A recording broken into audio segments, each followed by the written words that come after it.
Assalamualaikum warahmatullahi wabarakatuh. Kami akan mempresentasikan tugas proyek dengan judul Hutanku Dulu, Hutanku Sekarang, dan Hutanku yang akan datang. Sebelumnya, perkenalkan nama saya Febikania Putri sebagai peran penganalisis data. Saya Amelia Rahma Anendia sebagai perancang visual. Saya Septi Fabiani sebagai peran project manager. Saya Aina Herani dengan peran pencari data. Saya Jessica Noviantika Hafiz sebagai peran penganalisis data. Saya Gisana Zafira sebagai pencari data. Untuk deskripsi umumnya, proyek Hutanku Dulu, Sekarang, dan yang akan datang membahas kondisi hutan Indonesia dari masa ke masa serta upaya menjaga kelestarian proyek. Ini bertujuan mengetahui perubahan tutupan hutan, dampak deforestasi, serta kebijakan pemerintah dalam melindungi kawasan hutan dan masyarakat adat. Pada kondisi sekarang, pemerintah mulai melakukan berbagai upaya pelestarian hutan, seperti pembentukan Satgas Percepatan Penanaman Hutan Adat seluas 1,4 juta hektar dan pembahasan berbagai rancangan undang-undang terkait lingkungan hidup. Hal ini menunjukkan adanya kesadaran untuk menjaga fungsi ekologi hutan sekaligus pertumbuhan ekonomi. Namun, di masa yang akan datang, hutan Indonesia masih menghadapi ancaman deforestasi akibat kebutuhan lahan pangan, perkebunan, dan pembangunan. Jika tidak ada kebijakan baru yang lebih ramah lingkungan, luas tutupan hutan diperkirakan terus menurun. Karena itu, diperlukan kerjasama pemerintah, masyarakat adat, dan umum untuk menjaga kelestarian hutan agar tetap bermanfaat bagi generasi mendatang. Dari data yang diperoleh, hutanku yang dulu, hutan Indonesia dahulu masih sangat luas, hijau, dan asri. Banyak hewan dan tumbuhan hidup dengan baik di dalam hutan. Masyarakat adat menjaga hutan dengan aturan adat dan memanfaatkan hasil hutan secara bijak. Kerusakan hutan belum terlalu besar karena pembangunan dan pembukaan lahan masih sangat sedikit. Seiring waktu, mulai terjadi penebangan liar, pertambangan, dan pembukaan lahan perkebunan yang menyebabkan deforestasi. Untuk hutanku sekarang, pemerintah membentuk Satgas Percepatan Penetapan status hutan adat seluas 1,4 juta hektar untuk periode 2025 hingga 2029. Dibentuk tim terpadu verifikasi hutan adat untuk memverifikasi 96 uraian hutan adat dengan luas sekitar 1.438.370 hektar. Pemerintah mulai mengubah paradigma pengelolaan hutan agar tetap menjaga fungsi ekologi dan pertumbuhan ekonomi. Sedang dibahas kembali RUU Masyarakat Adat untuk melindungi hak masyarakat adat sebagai penjaga hutan. DPRD juga membahas RUU Pengelolaan Iklim Masyarakat Adat Daerah Kepulauan. Masalah yang masih terjadi yaitu pengamanan kawasan hutan dan anggaran masih terbatas. Masih ada perampasan hutan oleh perusahaan perkebunan dan pertambangan. Dan untuk hutanku yang akan datang, jika tidak ada kebijakan baru, tutupan hutan diperkirakan berkurang hingga 55 juta hektar. Jika pemerintah menetapkan kebijakan yang mengurangi deforestasi, penurunan tersebut diperkirakan baru terjadi pada tahun 2057. Target Indonesia bebas deforestasi pada tahun 2030 dinilai sulit tercapai.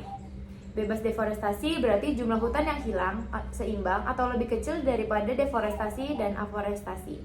Penghentian penebangan hutan sepenuhnya dianggap sulit karena Indonesia membutuhkan sekitar 15 juta hektar lahan untuk kebutuhan pangan di masa depan. Cara analisisnya? Cara analisis yang pertama adalah mengumpulkan data, mengumpulkan informasi tentang kondisi hutan dulu, sekarang, dan yang akan datang dari artikel, jurnal, berita, dan sumber terpercaya. Yang kedua adalah membaca dan memahami data, menganalisis isi data untuk mengetahui penyebab, dampak, dan upaya penanganan deforestasi. Yang ketiga adalah membandingkan kondisi hutan, membandingkan perubahan luas dan kondisi hutan dari masa lalu, masa sekarang, hingga prediksi masa depan.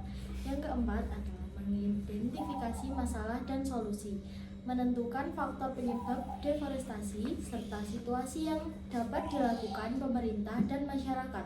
Yang kelima adalah menarik kesimpulan, membuat kesimpulan berdasarkan hasil analisis mengenai kondisi hutan dan pentingnya menjaga kelestarian lingkungan.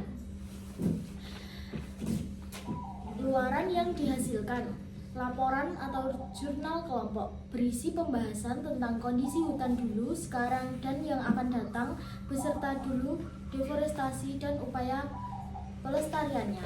2. Peningkatan pengetahuan. Anggota kelompok memahami penyebab, dampak dan solusi dari deforestasi hutan. 3. Kesadaran lingkungan, menumbuhkan rasa peduli terhadap pentingnya menjaga kelestarian hutan dan lingkungan. 4. Data dan informasi deforestasi, terkumpulnya informasi mengenai kebijakan pemerintah, kondisi hutan saat ini, dan prediksi kondisi hutan di masa depan. 5. Rekomendasi solusi, menghasilkan saran atau langkah sederhana untuk mengurangi deforestasi dan menjaga hutan tetap lestari. Saran. 1. Pemerintahan perlu memperketat pengawasan terhadap penebangan liar dan perusakan hutan.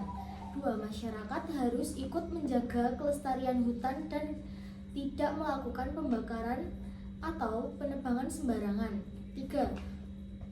Penanaman kembali hutan, reboisasi, perlu dilakukan secara rutin untuk mengurangi dampak deforestasi. 4. Dukungan terhadap masyarakat teradat sebagai penjaga hutan harus terus ditingkatkan. 5. Perlu adanya kerjasama antara pemerintah, sekolah, dan masyarakat untuk meningkatkan kesadaran tentang pentingnya menjaga hutan bagi masa depan, lingkungan, dan kehidupan manusia. LKPD 1. Apa sesungguhnya makna deforestasi itu? Penggundulan hutan secara permanen untuk fungsi lain. 2. Mengapa deforestasi terjadi? Perkebunan sawit, tambang, dan penebangan liar. 3. Di manakah terjadi deforestasi? Apakah hal itu terjadi di Indonesia juga? Iya, terutama di Kalimantan dan Sumatera. 4. Kapan terjadi deforestasi? Terus berlangsung sampai sekarang, makin pasif tiap tahun. 5. Apa saja dampak deforestasi? Banjir, kekeringan, dan suhu bumi naik. 6. Siapa atau apa saja yang terkena TSBT dan demikian orang hutan dan warga lokal karena kehilangan rumah dan air bersih. 7. Apakah deforestasi bisa dihentikan? Mengapa? Bisa, lewat hukum tegas dan perlindungan hutan sisa. 8. Apa yang bisa kita lakukan untuk mengatasi persoalan deforestasi? Tanam pohon dan kurangi konsumsi kertas atau minyak sawit. 9. Apakah ada hubungan deforestasi dengan perubahan iklim? Jika ya, bagaimana hubungannya? Hutan hilang dan karbon naik, bumi semakin panas. 10. Menurutmu, apakah kita perlu peduli terhadap persoalan deforestasi? Mengapa? Perlu, demikian stok air, udara bersih, dan mencegah bencana. 11. Bagaimana bisa disimpulkan bahwa jika laju deforestasi tersebut seperti sekarang, maka dalam 100 tahun yang akan datang hutan kita akan hilang. Apa yang dilakukan untuk mengambil kesimpulan seperti itu? Pakai data laju kerusakan tahunan. Jika tidak di stop, hutan pasti habis. 12. Apa yang dimaksud dengan deforestasi? Deforestasi adalah penggundulan hutan akibat penebangan pohon secara berlebihan. 13. Apa penyebab terjadinya deforestasi? Penyebabnya antara lain penebangan liar, pembukaan lahan, dan kebakaran hutan. 14. Apa dampak deforestasi bagi lingkungan? Deforestasi dapat menyebabkan banjir, tanah longsor, dan berkurangnya habitat hewan. 15. Bagaimana cara mengurangi deforestasi? Dengan melakukan reboisasi, menjaga hutan, dan mengurangi penebangan liar. LKPD 2. 1. Bagaimana kelompok menetapkan cara mencari data dengan diskusi bersama dan menentukan metode yang paling mudah dilakukan. 2. Sumber apa yang dipakai untuk mencari data? Buku, internet, artikel, dan wawancara. 3. Apa alasan memilih sumber tersebut? Karena mudah didapat dan informasinya cukup lengkap. 4. Bagaimana cara melakukan pencarian data? Dengan mencari informasi di internet, membaca buku, dan bertanya kepada narasumbernya. 5. Format data yang diperoleh seperti apa? Berupa teks, gambar, tabel, dan grafik. 6. Apa saja isi dari data yang diperoleh? Penyebab, dampak, dan cara mengatasi deforestasi.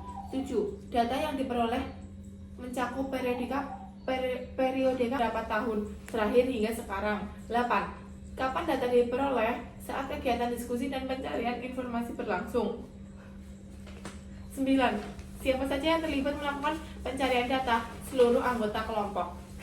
LKPD 3. LKPD 3. 1. Level analisis keberapa yang dipilih oleh kelompok. Level analisis yang dipilih kelompok adalah analisis sederhana atau deskriptif. 2. Bagaimana kelompok menetapkan menetapkan cara analisis data dan menetapkan kategorinya. Kelompok menetapkan cara analisis dengan mengumpulkan data dari beberapa sumber, lalu mengelompokkan data berdasarkan penyebab dan dampak deforestasi. 3. Referensi apa yang dipakai untuk melakukan analisis data? Referensi yang dipakai berupa artikel, buku, internet, dan berita tentang deforestasi. 4. Apa alasan kalian memilih referensi tersebut? Alasan memilih referensi tersebut karena informasinya lengkap, mudah dipahami, dan terpercaya. 5. Alat bantu apa yang digunakan menganalisis? Alat bantu yang digunakan untuk menganalisis adalah tabel, grafik, dan komputer atau HP untuk mencari data. 6. Apa saja faktor-faktor penyebab deforestasi yang ditemukan oleh kelompok? Faktor penyebab deforestasi yang ditemukan antara lain penebangan liar, pembukaan lahan pertanian, kebakaran hutan, dan pembangunan. 7. Apa saja dampak deforestasi yang berhasil diidentifikasi oleh kelompok? Dampak deforestasi yang berhasil diidentifikasi yaitu banjir, tanah longsor, hilangnya habitat hewan, dan perubahan iklim. 8. Apa saja yang terlibat dalam melakukan analisis data? Yang terlibat dalam analisis data adalah seluruh anggota kelompok dengan pembagian tugas masing-masing. LKPD 4. LKPD 4, yang pertama, visualisasi data dilakukan dengan membuat grafik, diagram, dan infografis berdasarkan data yang telah dianalisis. 2. Alat bantu yang digunakan untuk visualisasi yaitu komputer atau HP, aplikasi Canva, Microsoft Excel, atau PowerPoint. 3. Hasil visualisasinya berupa grafik dan infografis yang menunjukkan penyebab dan dampak deforestasi secara jelas dan menarik. 4. Yang terlibat dalam menyusun visualisasi data adalah seluruh anggota kelompok sesuai pembagian tugas. LKPD 5, yang pertama, kelompok menemukan batasan prediksi dengan melihat data deforestasi yang terjadi dari tahun ke tahun lalu memperkirakan dampaknya di masa depan. 2. Alat bantu yang digunakan untuk melakukan prediksi adalah tabel data, grafik, internet, dan aplikasi dan pengolahan data. 3. Hasil peta perkiraannya berisi hubungan antara penyebab deforestasi, dampak yang terjadi, dan prediksi kondisi hutan di masa mendatang. 4. Yang terlibat dalam menyusun peta pikiran adalah seluruh anggota kelompok. Untuk jurnal kelompoknya? Untuk jurnal kelompok di minggu pertama, yaitu di hari Kamis, yaitu membuat kelompok proyek dengan PJ Septi sebagai project manager. Di hari Jumat mencari topik project dengan PJ Aina dan Gisel sebagai pencari data. Di minggu kedua, di hari Kamis mencari data topik dengan PJ Aina Gisel. Di hari Jumat, di minggu kedua menganalisis data Kania dan Jesse sebagai analisis data. Di minggu ketiga, hari Kamis menganalisis data dan membuat visualisasi data dengan PJ Kania, Jesse, dan Amel.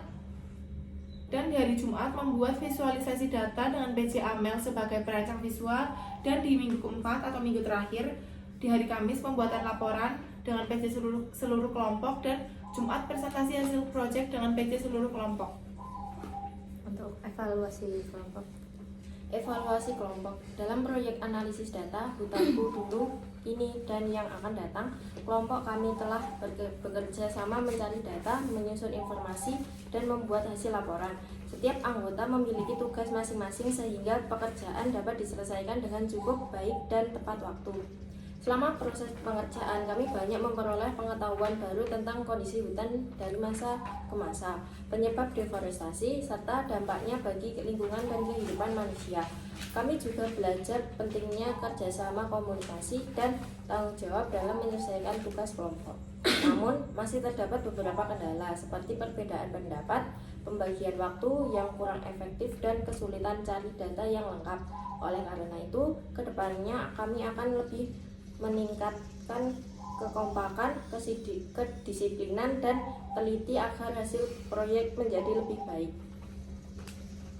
Untuk evaluasi pribadi dari saya, gagasan saya sangat efektif karena memprioritaskan aksi nyata di atas kesadaran data. Evaluasi utamanya adalah Pastikan prediksi tersebut tidak hanya mengendalikan angka tapi juga mempertimbangkan faktor manusia yang seringkali tidak terduga agar akurasinya tetap tinggi di lapangan. Evaluasi saya, Aina, yaitu saya merasa lebih memahami pentingnya menjaga hutan setelah mengerjakan proyek ini. Evaluasi saya, Septi, dalam proyek ini saya masih perlu meningkatkan kemampuan mencari dan menganalisis data agar hasil penelitian lebih akurat. Evaluasi saya, Melia, evaluasi saya saat membuat proyek ini adalah saya belajar memahami dampak kerusakan hutan serta menyusun materi yang menarik dan mudah dipahami. Saya juga melatih kreativitas, kerjasama, dan tanggung jawab dalam menyelesaikan tugas. Meski ada beberapa kendala dalam mencari materi dan menyusun desain, semuanya dapat diatasi dengan baik. Evaluasi saya, Kania, saya belajar bekerja sama dan bertanggung jawab dalam kelompok. Evaluasi saya, Giselin, saya belajar bekerja sama dan membagi tugas dengan anggota kelompok agar pekerjaan selesai tepat. Di sini ada poster tentang deforestasi dengan slogan jaga hutan, jaga masa depan. Di sini ada mind mapping deforestasi. Di sini ada infografis dengan slogan "Mari hentikan deforestasi demi kehidupan yang lebih sejahtera". Sekian presentasi dari kelompok kami. Jika ada salah kata mohon dimaafkan. Wassalamualaikum warahmatullahi wabarakatuh.